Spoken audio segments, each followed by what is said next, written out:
नमस्कार, मी रेणुका अर्थात तुमची मुक्तावली. शब्दवारीच्या आजच्या भागात तुम्हा सर्वांचं खूप खूप स्वागत. वारीच्या परंपरेत संतांना एक विशेष स्थान आहे. अर्थात आता असाध्य असा परमात्मा माऊली स्वरूपानं आपल्यासारख्या सामान्य माणसांना भेटवण्यात संतांनी त्यांच्या साहित्यानं मोठी भूमिका पार पाडली. आपल्या पवित्र अशा महाराष्ट्र भूमीत अनेक थोर संतांची मांदियाळी पाहायला मिळते. किंवा असं म्हणूया की वेळोवेळी अंशरूपानं साक्षात त्या विठ्ठलानंच जन्म घेऊन समाजाला दिशा दाखवण्याचं काम केलं. या महान संत परंपरेत उपजले ते 4 अद्भुत रत्न. जणू भक्ती मार्गाला लागलेल्या जीवाचा उद्धार आणि त्याची मुक्ती, त्या सावळ्यात लीन होण्याची वृत्ती या चराचरात रुजावी म्हणून संत वाटिकेतल्या या 4 वटवृक्षांची निर्मिती झाली असावी.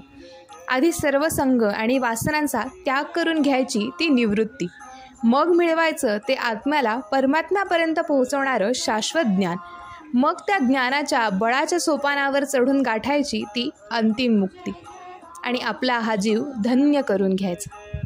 याच साराचं तत्त्वज्ञान सांगितलं ते निवृत्तीनाथ, ज्ञानदेव, सोपानदेव आणि संत परंपरेचं एक लाडकं अपत्य म्हणजेच मुक्ताई यांनी.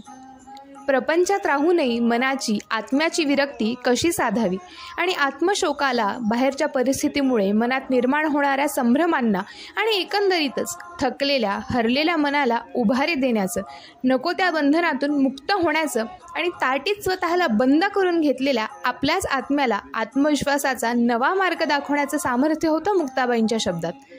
आता प्रत्यक्ष त्या ज्ञानदेवांच्याही मनाला बळ देण्याचं सामर्थ्य जिच्या ठाई होतं ती मुक्ता, ती अनंत ऊर्जेची प्रतिमा वारकऱ्यालाही हरिनाम घेण्यास, वारीचा प्रवास चालू ठेवण्यास नेहमीच बळ देत आली आहे, यात काही शंकाच नाही. हरिनामावर स्वतःपेक्षाही जास्त विश्वास ठेवावा आणि आपला जन्म सार्थकी लावावा, या ब्रीदावरच जगलं मुक्ताबाईंनी त्यांचं आयुष्य. चला तर मग शब्दवारीच्या आजच्या भागात आपणही मुक्ताबाईंचा एक सुंदर अभंग ऐकूया.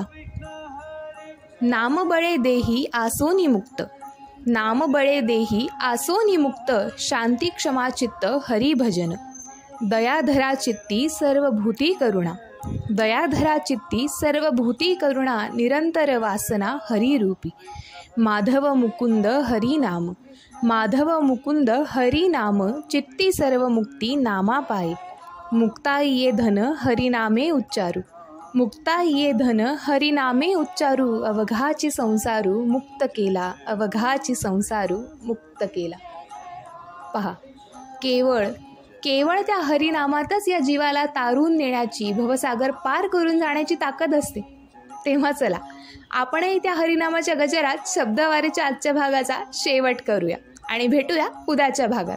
तोवर बोला पुंडलिक वरदे हरी विठ्ठल. जय जय राम कृष्ण हरी. धन्यवाद.